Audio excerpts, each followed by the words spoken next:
Good evening, welcome to A Foreigner in the Philippines. Well, for those of you who are interested from a practical point of view, in that this is how you may end up having to deal with things in the Philippines when you come out here, I thought I would let you in on what our recent trip down to the mechanics has meant in terms of cost. Now, things are very much different here in the Philippines because they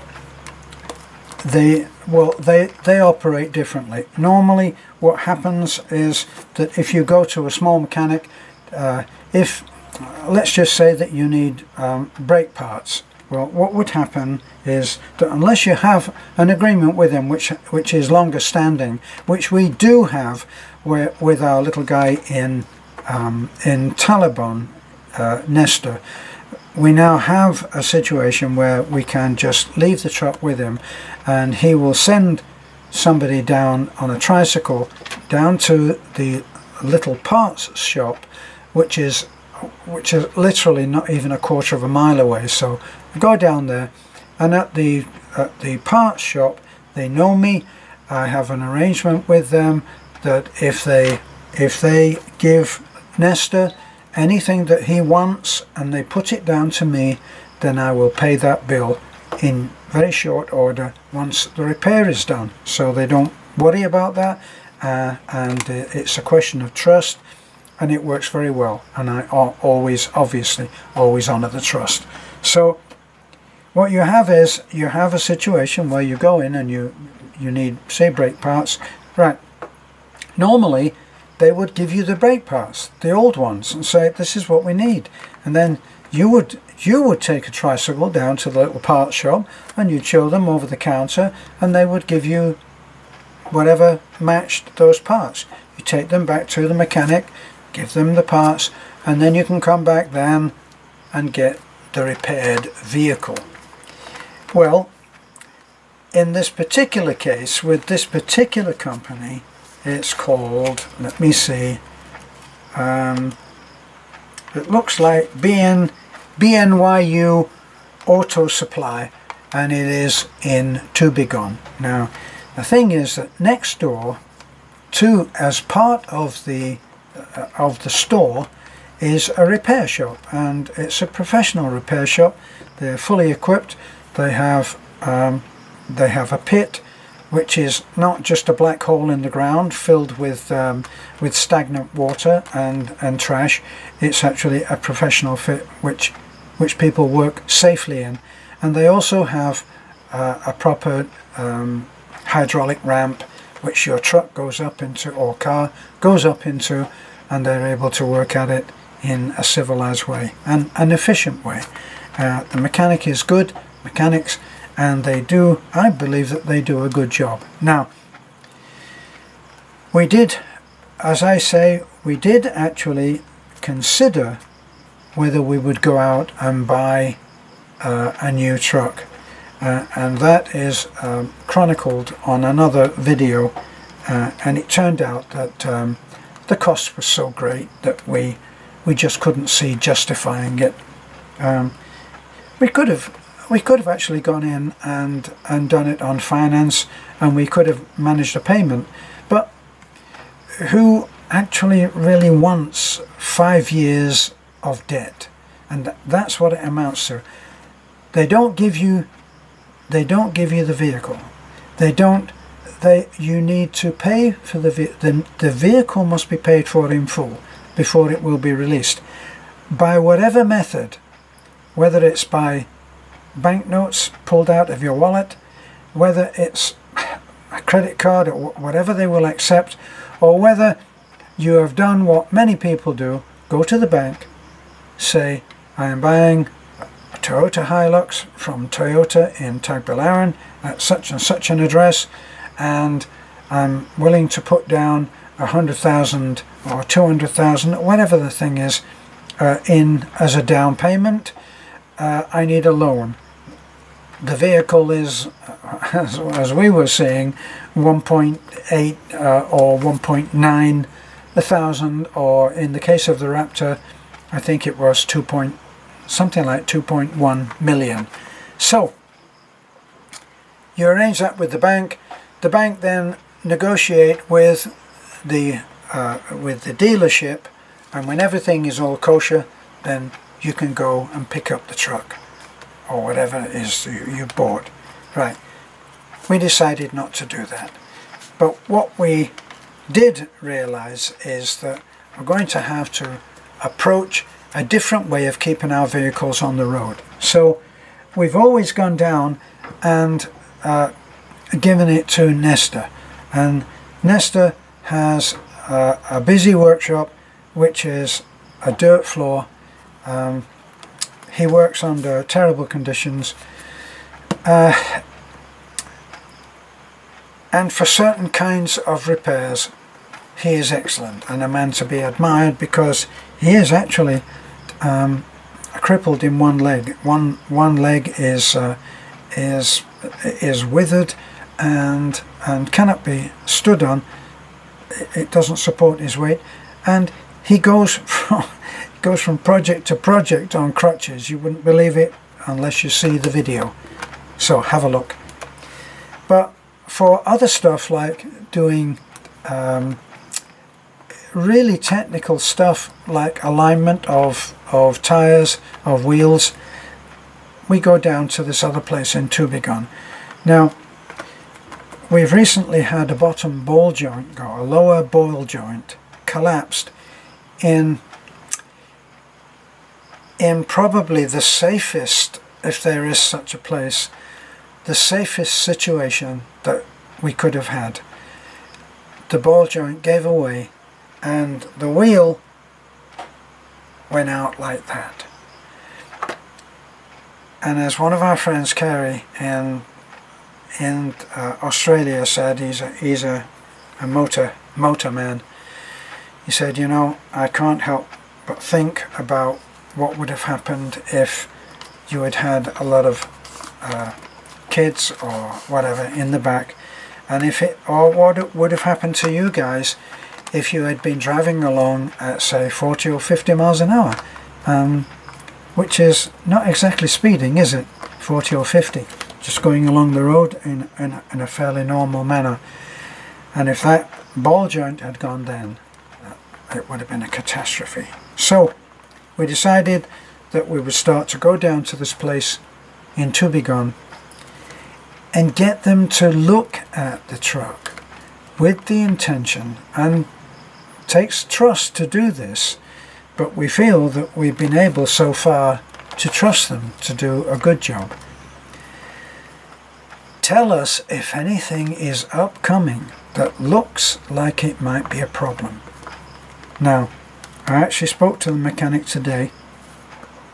I gave him a handsome tip to get his attention, and I said, look, we couldn't have this happen. This lower ball joint could not be allowed to happen if I have children in the back of the truck.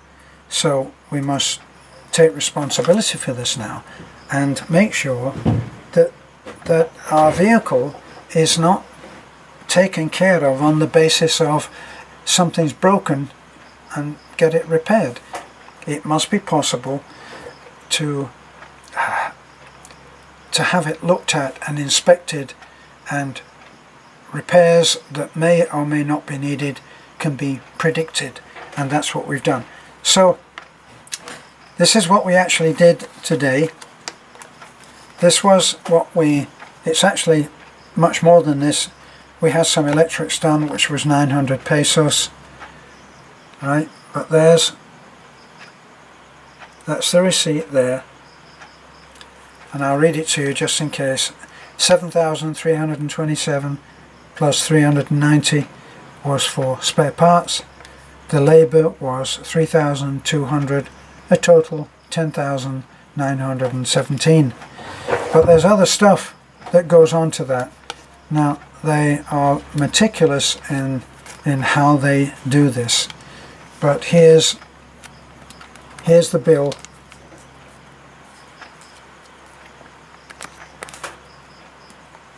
Can you see that? And there's all the prices, and there's everything that we had done. Now there's another one.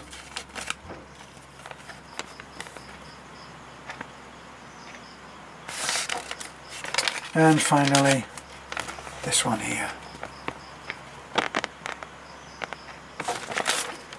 So we had a lot done. Now what we found is if we go to Nesta, when that ball joint went, it was at 0 speed.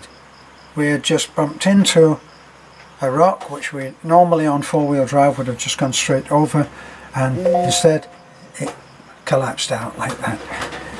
So it happened in the best way. Now when we had Nesta go out there to fix that, I said, is there anything else that needs to be done? Any other damage? And he said, no. Now, when we went through to this man, this garage, this shop, this is what he came up with. So something in between is not quite right. So now we have a deal where this particular mechanic, as I say, I tipped him generously to get his attention, and I explained why I was particularly concerned about having the vehicle so it didn't break down in this particular way ever again, and he understood. So I'll take the vehicle down there and we'll go down maybe not once a month, but say once every 6 weeks or so, depending on whether everything feels good. But he's predicted that we are doing pretty good now. Now, in among all of this is an oil change. We changed all of the fluids, oil, brake fluid, had the brakes checked over. One thing that our friend Kerry had said is if that bottom ball joint had gone and the wheel has gone out like this, the brake line, the brake case will have stretched.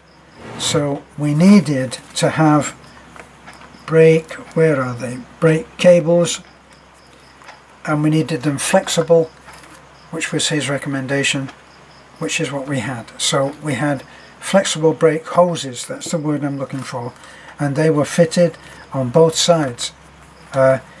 We checked the other ball joints, both sides, top and bottom, and it turned out that it did need the lower ball joint had been done by Nesta, and we needed the upper ball joint had to be done too.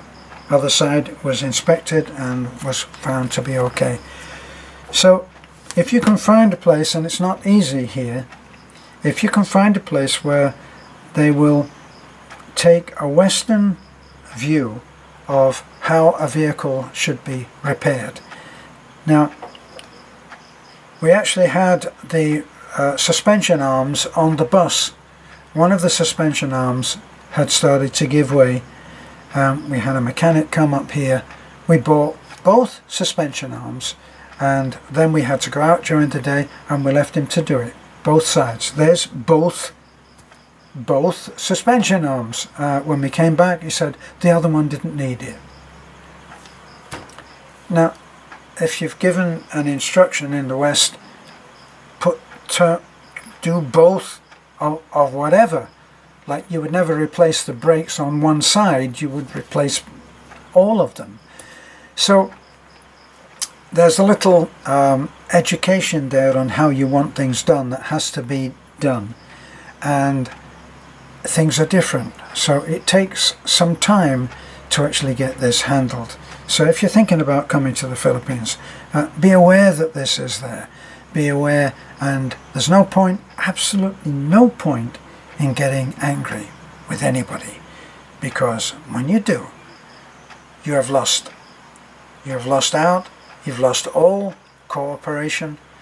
They actually will not give a damn whether they see you again or not. We went, when we were looking for a bongo, just to give you an idea, when we were looking for a bongo, we actually couldn't find one. It was incredible. There just didn't seem to be a bongo around.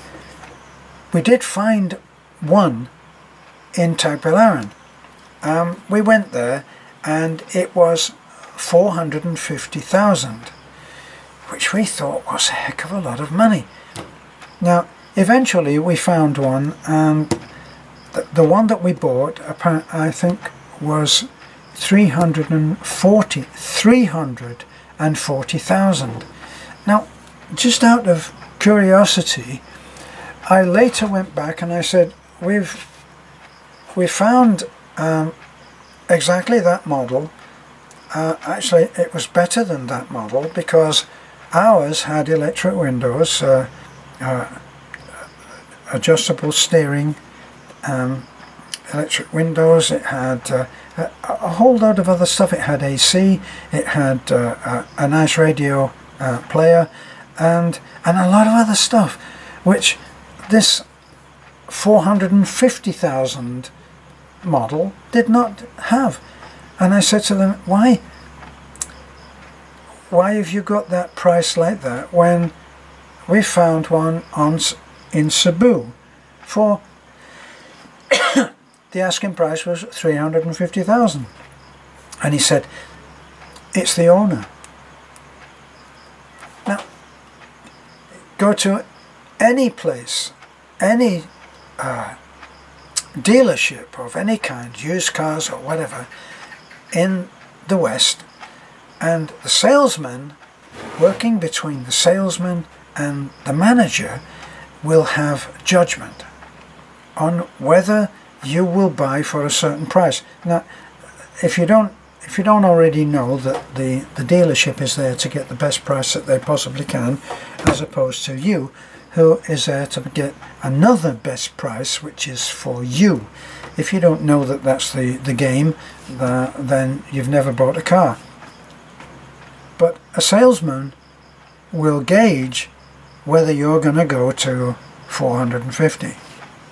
And if he thinks that you're going to walk, he'll say, can you just hold on, sir?